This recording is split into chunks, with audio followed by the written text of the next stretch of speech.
say a man can't change. They say your past defines you. But I learned it only defines you if you let it. We are worth more than our worst decisions, and I'm here to prove it. I came home with nothing but a bag and a dream, a heart full of pain but a vision to redeem. Gray sweatpants, white tee, but my soul was clean. Cause freedom ain't the gate, it's the fight in between. They wrote me off, said he'll fall again, but they ain't seen a man reborn from within. Had to break old chains just to breathe again. Had to lose myself to find who I've been. Now I walk with purpose, no mask, no front. I ain't hiding from my past, I confront what it was. See, the system took time, but it couldn't take my heart. And that's why my mindset got its start. And welcome back to another episode of Conversations with Why Not Mindset. I am your host, Rustin Pangburn. This podcast is about real conversations. We talk about lived experience, second chances. We talk about mindset and what it actually takes to rebuild when the odds are stacked against you. If you're someone who's been impacted by incarceration, trauma, addiction, or just life knocking you down, this space is for you. And if you're someone who wants to understand, support, and be a part of real change, you're in the right place. Now, this podcast is just getting off the ground. We've only had a few episodes. If these conversations resonate with you, I'd really appreciate it if you'd take a second, like, share, subscribe. It helps stories reach the people who really need to hear them most. So enough with that. Let's jump right into it. Blaec, what is going on, my friend? I haven't talked to you in a long time. What's up, brother? Oh, nothing. Just my day off from work, hanging out. Right on, right on. I spoke with you earlier, and you were telling me you were going through the process of the headache of getting your registration, all that stuff. How'd that work out? Hey, that whole situation, they don't tell you anything like that in DOC. No, they don't. They'll tell you No. that if you haven't paid taxes, I think they said the one in Springfield, the lady said if it's been over 5 years, Mm-hmm. you have to come down here and get a form. It's like a waiver to say, hey, I haven't paid taxes in over 5 years, and if you don't have that, you can't register your vehicle. That has to be tough. Yeah. I remember having to go through that 15 years ago when I was released. My situation was just a little bit different because I lost my license, like I mentioned to you, when I was 16. And by the time I was released, all that was everything, the statute of limitation was over. And when I went in there, it was like just applying for a brand new driver's license. But I had no idea all the details that go with it that you're just not ready for. I mean, again, we all talk about having a mentor, someone who has lived this and would be able to tell you, you know what, here's the stuff you're going to have, life skills. Here's some of the things that I had to go through. Here's some of the stuff. Are you prepared for this? Do you have a driver's license? Do you have an ID? You're going to have to go through this. So this is just some of the problems, man. Driver's license to open up a bank account. You can't use your DOC ID like what DOC tells you that you can. That's a lie. You can't. You have to get a driver's license. Yeah. With the feds, I was told that it's a government issued ID, but Springfield didn't recognize and didn't believe that. So I had to show proof of a social security card, birth certificate, and that is the stuff you're going to have to find out. And again, here comes in a mentor. If I am correct, Blaec, isn't this today or tomorrow your 4-month anniversary of being fresh out? Today. Ooh, today. 4 months. 4 months fresh out. Yeah. What's going on in your congratulations? But what's going on in your mind today, and then we'll talk about what was going on day one. What's going on your 4-month shot? Well, 4 months out of prison, I can't believe I bought a brand new vehicle. Never thought it would be possible. 4 months out of prison, go to the dealer and buy a brand new Ford Bronco. You're rocking. You are rocking it out. You're doing. You're doing way better than I did when 4 months out. You hit the ground running, brother. You really did. You really did. I'm going to be seeing that Bronco here in a little bit. We're going to be meeting at the lounge. But yeah, that's. I mean, you got out. Did you have a job waiting on you, or did you have something lined up, or what was it? I had no job waiting on me. I came out. It took about 3 weeks, and I heard about this that CMC where I'm at now through a website, and I was like, I'm gonna apply for it. The very next day, they reach out, got the job. That's great. That's great. Very next day, it it took me about a week to get my job. It was of course telemarketing, but yeah, it took me about a week. So I didn't do state time. I only did Fed time, but I'm sure the institutionalized is it has to be the same. What was, say, 6 months before you was released? What was going on in your mind? Did you have a plan, or was your plan just to roll with the punches? Well, the plan was what we're doing right now, but I knew at the moment I can't just get out there and start just getting on podcasts and Yeah, so I'm thinking I got to get a job just to get some kind of source of money. And then I got to thinking I have no work skills. I have no communication skills because I've been in prison over a decade. yeah, And then it hit me, I'm not ready because DOC doesn't tell you anything of how it's gonna be when you get out. They just release you. they They're do. not struggles you go through or the PTSD you're gonna have. Yeah, Yeah, it's all real. yeah. Well, let's get into some of that PTSD. For me, when I was getting out, I speak of this before. It was about 6, maybe 8 months before I was released. They handed me they sent me a piece of paper that said, we have notified Springfield, Missouri, that a known drug trafficker is going to enter their area.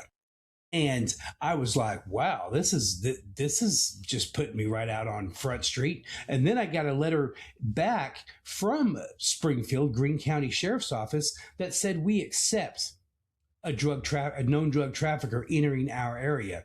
So right off the bat, you feel Rustin Pangburn is not entering Springfield, Missouri. A drug trafficker is entering Springfield, Missouri. What? Yeah. How can you relate to some of that with your Yeah. release? They had me sign a piece of paper before I left that is gonna notify violent offender is gonna be home planning to their county.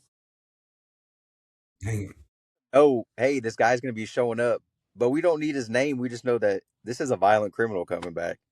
Yeah. Yeah. So you're automatically getting, you're not being released as Blaec No, Lammers. you're just getting labeled right off the bat. Yeah, yeah.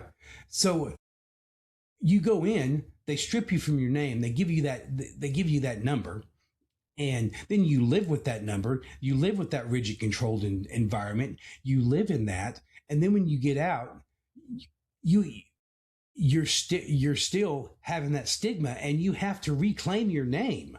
I mean, talk about tough. Talk about PTSD. Talk about when you're getting out.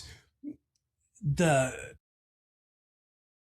I do know the excitement of, I'm free. I've done it. But I also do know the fear, anxiety, the trauma of, what am I going to do now? I didn't, when I was released, I was 32 years old and I'd never filled out an application. I never had a job. I only did 60 months. You did a longer piece, didn't you? I did 13 years. And you was in multiple facilities. Am I right? Goodness sakes. I mean, seriously. Well, what was there any, was there any, was there any, type of support that you had, when you got out? I'd have to say my mom. My Yeah, mom's the biggest support, even though she's the one that got this ball started and she kind of turned me in. But since then, she has been my biggest support, advocate, ally. She, I don't know, she's always been there. She's like a best friend. yeah, yeah, That, yeah, I if my mom wasn't here, I would have stayed in prison longer yeah, because I didn't really have that support. So I would have just stayed in DOC until my 12/12 date. yeah, yeah. A lot of people don't understand when I talk to them about 12/12 in it. 12/12 and it means you're going to skip your probation, your parole, and you just want to go ahead and finish your bid out. What you mentioned just a little bit ago that your mother was the one that turns you in. Tell me a little bit about that. I've heard a little bit of your story, but I would like to, if it's okay, I would like for you to share a little bit about that, because that's very interesting. To your best friend, Yeah. your mother, and then you mentioned your mother is the one that turns you in. So let's dive into that for a minute.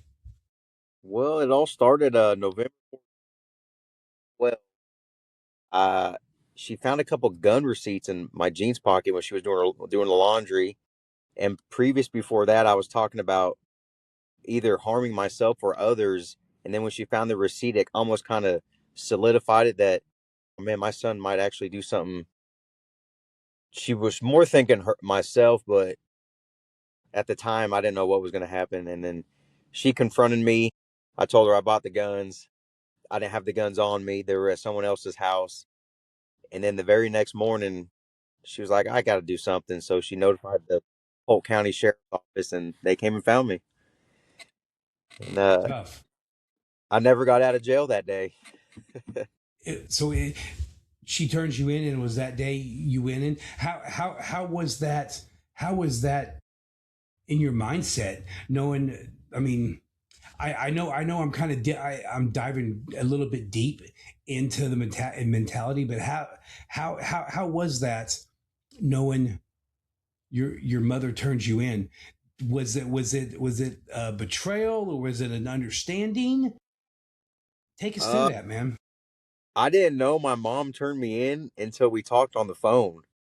So After you was already in. yeah, it was maybe a couple days later. I called her. I had no clue that she went and notified the police that day. I got picked up at Sonic. I'm thinking I don't know what's happening, and then they never told me that. Hey, your mom notified us. Mm, mm, mm, Well, I mm. had no clue, and I'm just sitting in county thinking, oh, I'm going to get out of here. It'll be a day, and I'll be back out. Well, no, it took about 13 years, and I got out. So what was it like? Because was this your first time being incarcerated? Yep, first time. What was it like going into from from from the free world into incarceration? Where did you end up at? Where was your first bit?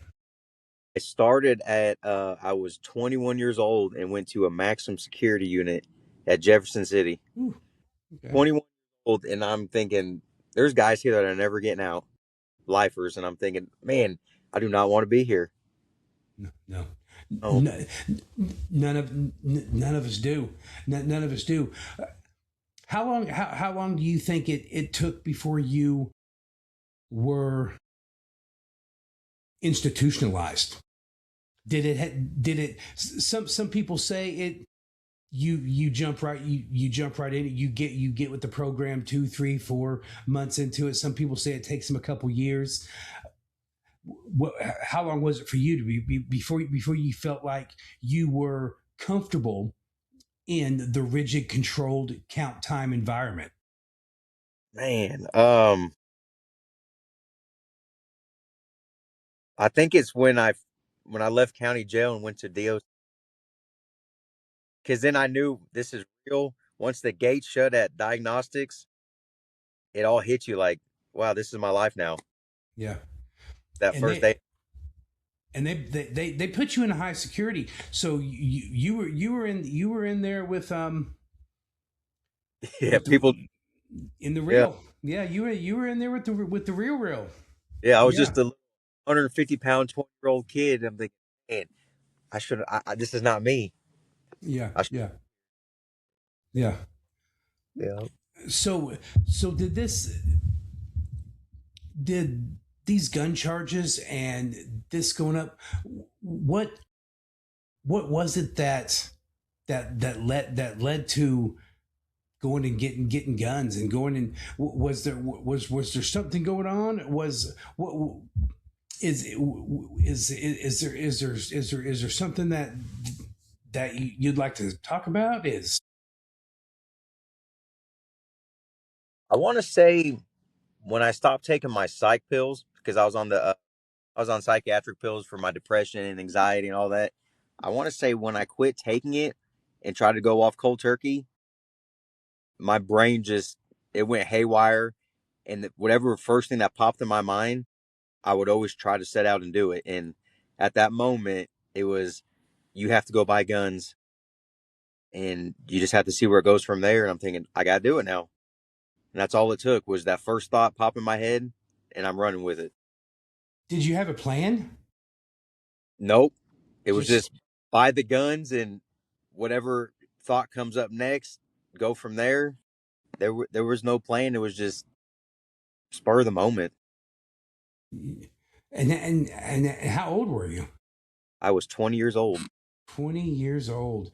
13 years, 20 years old. Wow. Yep. Well, that's over with. You have been handed your sentence. Yeah.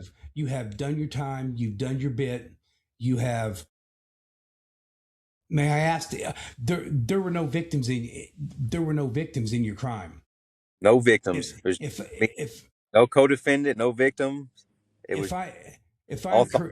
if I am correct, you said it right there. You said thought. Sorry to interrupt. If I'm right, you did 13 years for a thought crime. Yep. You thought about doing something, and your mother intervened beforehand, and you did 13 years for thinking about doing something.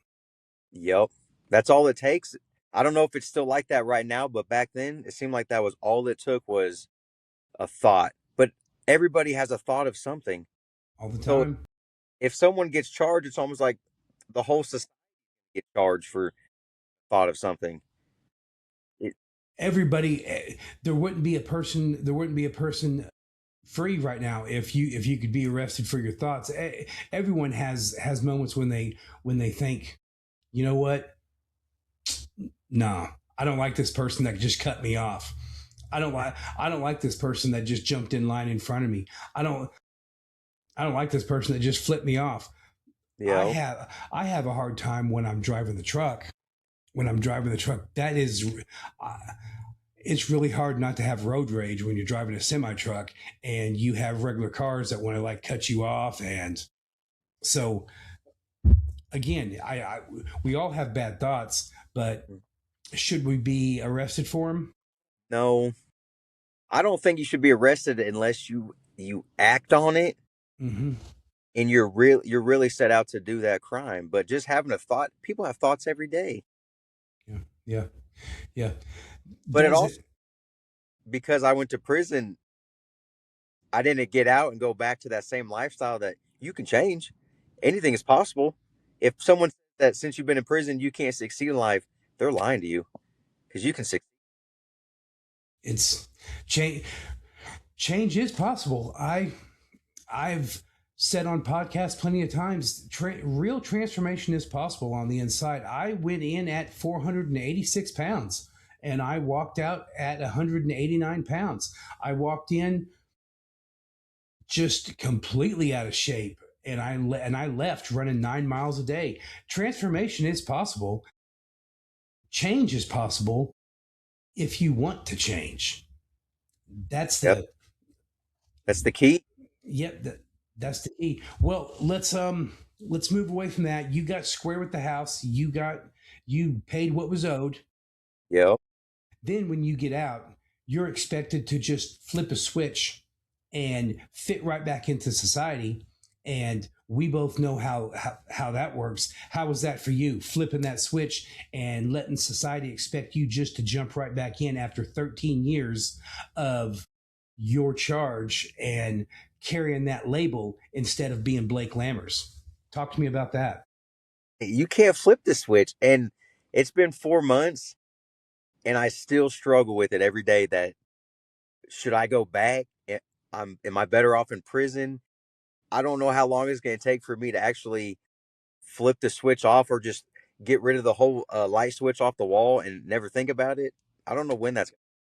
And we had a conversation last week, and you was telling me that you were just trying to throw yourself into your work, and you were like working 70 plus hours a week, even on your days off, because you were feeling depressed, you were feeling lonely, so you just wanted to just throw yourself in your work. And then you told me, you said, Rusty, my body is just breaking down, I'm wearing out. And I said, well, what you need to do is dial it back a little bit, Blaec. So tell us a little bit more about that, man. Yeah, I mean, at first it was cool to submerge myself in work because it would keep my mind away from where I was, where I'm at now, not thinking about prison. But I felt like the more hours I put in at work, it just never really, it never got the stuff off my mind. It was always there.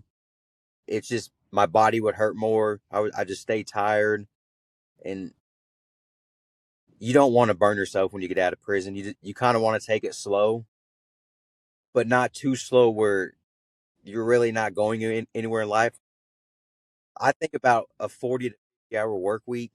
You still have enough time after work where you can still do things that your hobbies, what motivates you. You can still meet people. The 70-hour weeks, you don't have a free life. No, no. You want to hang out with someone, you can't do that because either you're so tired or you just stay at work. Yeah, yeah. I hear you. Well, let's let's let's move away a little bit. Let me ask you. You've been out 4 months. Congratulations. It's awesome. You're banging out harder and succeeding a lot more tonight when I was 4 months out. Um, let's talk about what would have helped. One thing. Let me know one thing that would have helped in your first 90 days. What would your first 10 days, your first month, what would have helped you? What, when I was still in prison waiting to get out, or when I got out? Once you hit that gate. The first thing that came to mind was I have to get my driver's license because you cannot do any DOC. When DOC tells you can open up a bank account with that, they're lying to you. That little ID card that you used in prison for all them years, it's trash after you leave. You can't even use it. So the first thought was I have to get a driver's license and open up a bank account and just go from there. Yeah, yeah. So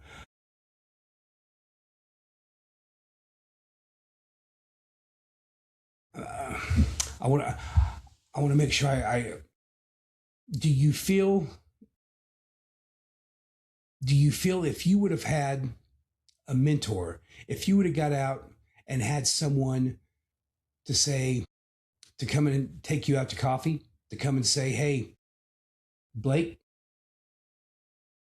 what here's what worked for me, here's what's going on, what are some of the things you want to do, here's our, give you a rundown and just have a cup of coffee, have a regular conversation with you, and ask you just a simple questions. What do you have? Here's what I needed. Here's what I had to do. Here's what I went through. You're not the only one who's been through this. Would a mentor, would someone who have been through that to give you a little bit of guidance and mentorship, would that have helped? Do Oh you yeah, think? tremendously, especially for today, trying to register this vehicle.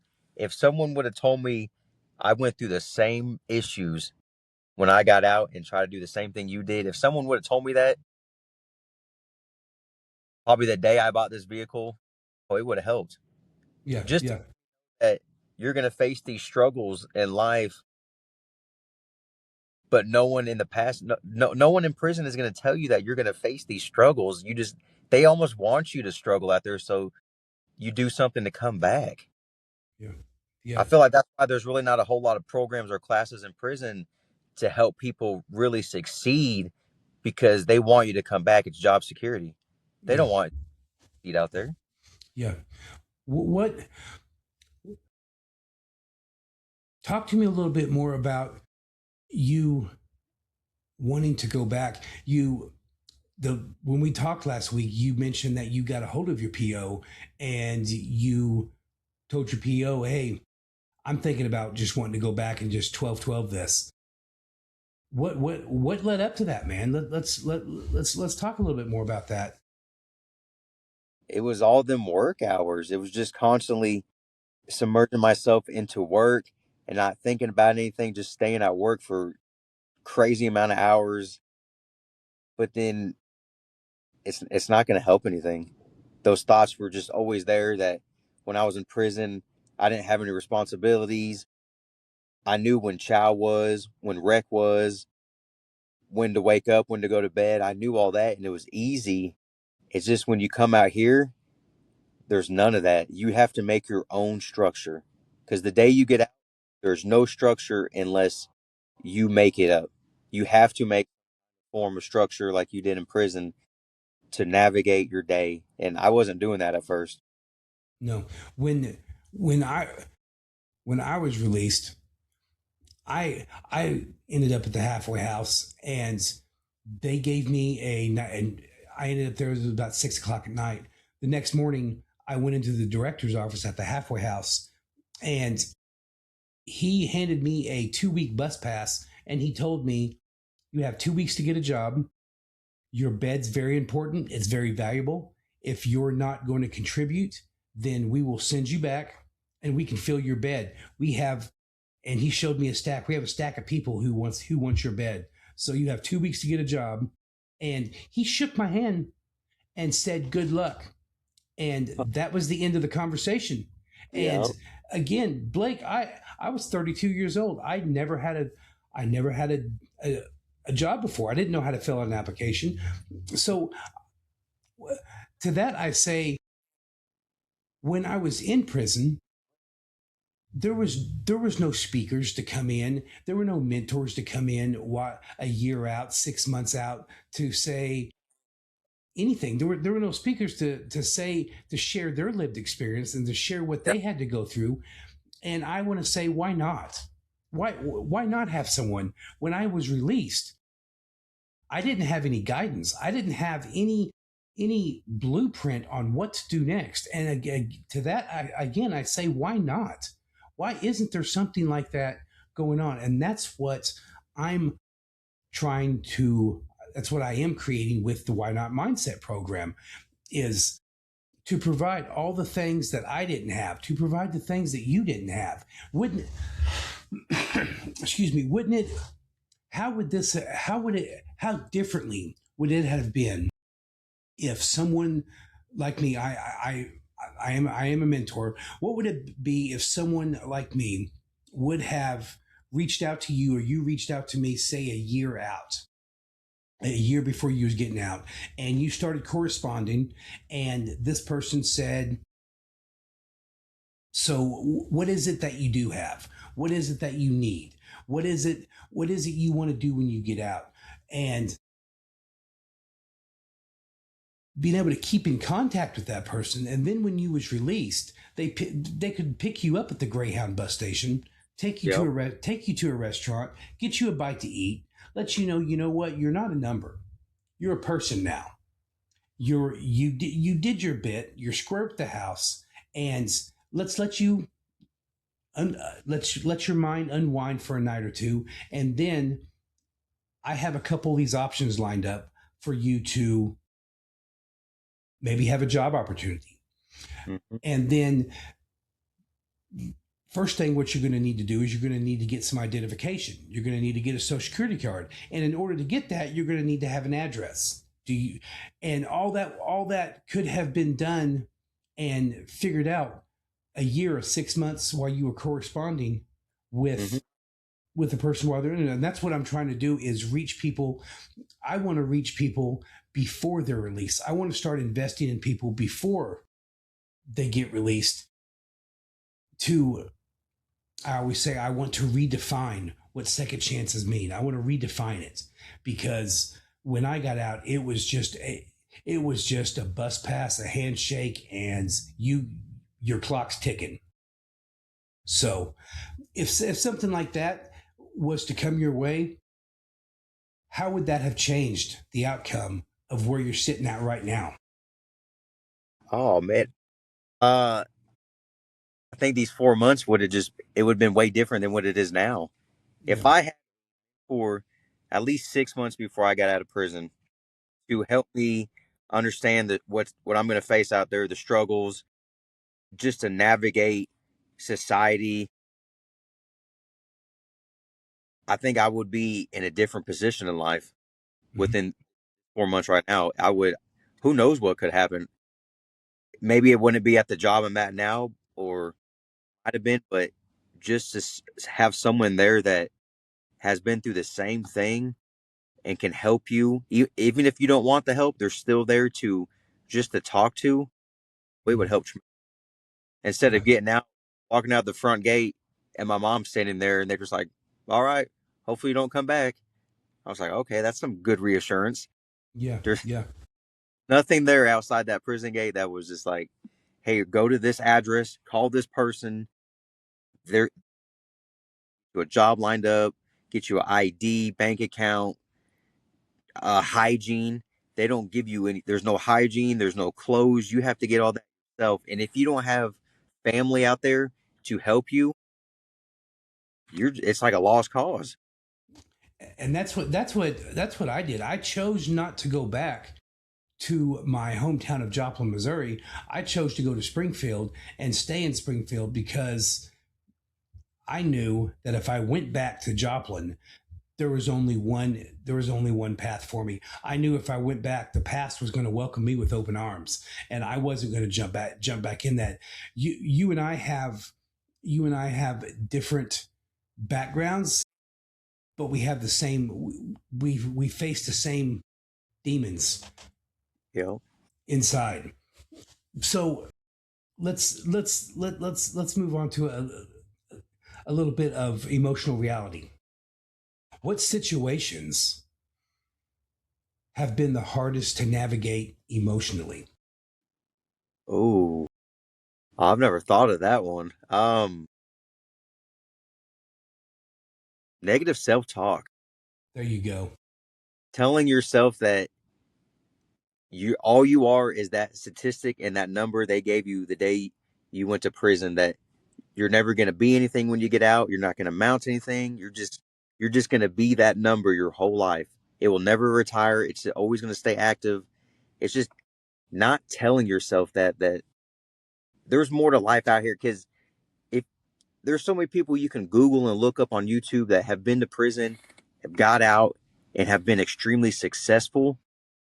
If they can do it, why can't we do it? And that's what I tell myself every day, that I use Jelly Roll as an example. If he could go to prison for drugs and all that stuff in Tennessee and get out and do what he's doing now, singing songs, touring, just being a motivational speaker, if he can do it, why can't me and you do it? It just Well, shows that anybody can put that past behind them, lay that DOC number to rest, and move forward. And you don't have to make millions of dollars. You can be successful in just finding a wife, raising a family, making 40,000 a year, but you're happy to wake up every single day like that. That's amen. success. You don't have to make over $1 million. You just Amen. have your success in life. You have to find your own happiness. You have to find your own niche. You have to real transformation begins with the belief that you are not a number, that you are a person, and that you are capable of change. None of that, nothing else is going to fall into place at all if you don't have that belief that you are not a number. You are Blaec Lammers. I am Rusty Pangburn. Yeah. Okay, that was great. How are you learning to handle those moments now? So you just take it day at a time. Don't look too far into the future of, okay, and when people's like, oh, you got to have a short term or long term goal. I mean, that's cool sometimes to have, but for me, I need something that's, this is what I'm going to do today. If I go too far into the future, now I'm going to start getting overwhelmed because now I need to make more money at work. I have to work more hours to try to get to that. And then I can buy that dream or that goal I have. And that's just not realistic for me. I have to go a day at a time just to be like, all right, this is what I have to do today. I got to wake up, I got to be at work at 5. I get off at 5 at night and just go from there. Yeah, yeah, great. I just I just got a text from John. We are getting ready to go meet the director. We're going to the lounge to meet the director. I'm going to send him an invite. I don't know if he's going to get it. See if he can jump on here. And let Okay, me now, see. I think you said it's called Just for Him. Yeah. We're going to go out. Let me see if I can find him. I don't have him on here. All right, I don't have him on here, so I will not invite him. So, oh well. Well, I was going to invite him on and tell him because he sent me a text and said, "Hey, you guys ready?" Because he knows we're going to go hang on.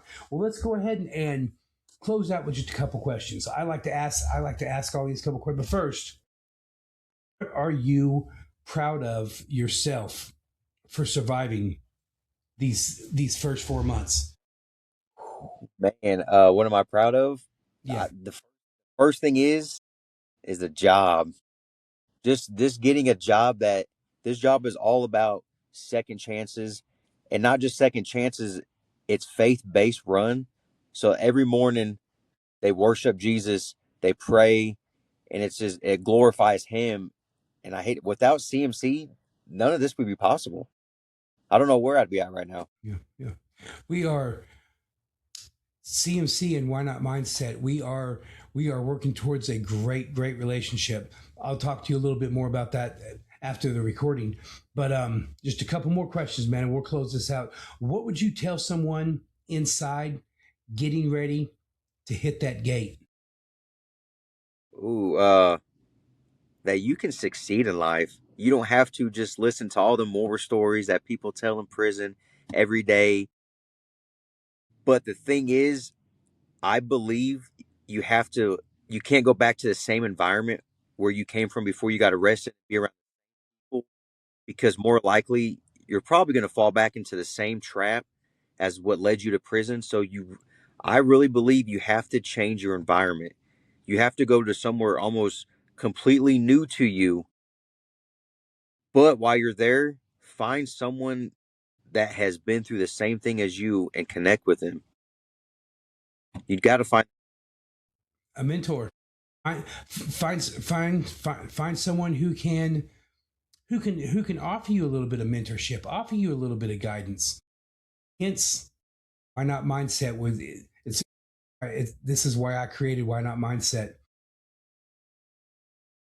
What I would like to say to the people on the inside is where you are is not who you are. Mm-hmm. And once you realize the potential, the purpose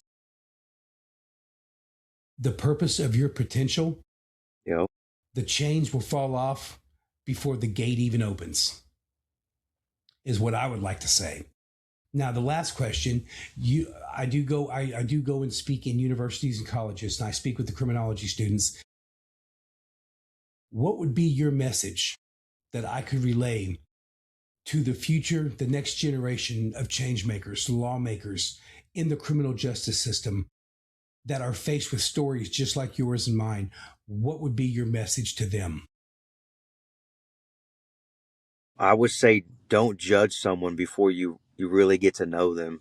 Even if, because right now, if you look me up on Google, it's it's everything that the media wants to portray you as, that you're just a violent, a terrorist, just a criminal altogether. Do not judge someone before you really get to know. Everyone has a past. Get to know someone before you judge them. Just leave the word judge out your mind, just because there's good people out there that have a shady past. You just cannot. I Google is just don't even use Google. So what you're saying is you are not. You're not what they put on the webs on Google. Whatever is the media says about you, you cannot form your judgment from that. Because if you're going to form your judgment from, if you Google my name, you will never get to know me and who I really. That happened in the past. Who I am now is nowhere close to that person I was 13 years ago. Yeah. You are not your past. You are not a number. You are Blaec Lammers. Blaec, I think we have closed this up. We have John Walton waiting on us at the lounge. He should already be there. So All right. he should I already don't. be there. All right. I want to say thank you for doing this recording. We have been trying to do this recording for quite some time, Yeah, I could and never go in that small town. I know there's no signal, but we finally got it. We finally got you in your brand new Bronco with a little bit of signal. We got this recording, so I want to say thank you for this, and I'm gonna close this out, and I will see you in. It's probably about a 15-minute drive, and I'll be up there, and we'll jump right into it. Blaec, thank you for having this recording. Thank you for sharing sharing a little bit of your story. I do think we need to have a part 2 eventually, but brother, I'll see you here in just a little bit. Thanks for All sitting right. down with me. You're welcome, Rusty. I'll see you in a Thank little. you. All right, man. Bye.